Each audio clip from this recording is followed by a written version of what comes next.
It is officially game on for India's new regulatory framework on online gaming. The just notified online gaming rules are set to operationalize a key framework for digital gaming landscape in India under a parent statute that bans real money gaming and seeks to foster growth of esports and online social gaming.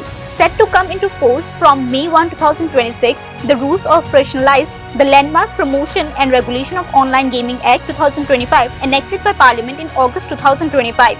Under the rules, an Online Gaming Authority of India has been established as a unified digital-first regulator for the sector. The authority will comprise 6 members, in which Additional Secretary of the Ministry of Electronics and Information Technology will be the chairperson, and other 5 members will be Joint Secretary from the Ministry of Home Affairs, Information and Broadcasting, Youth Affairs and Sports, Department of Financial Services, and Department of Legal Affairs.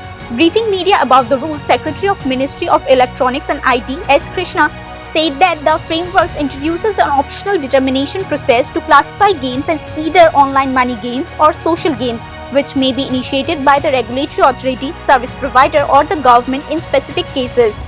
Bureau Report, News Now.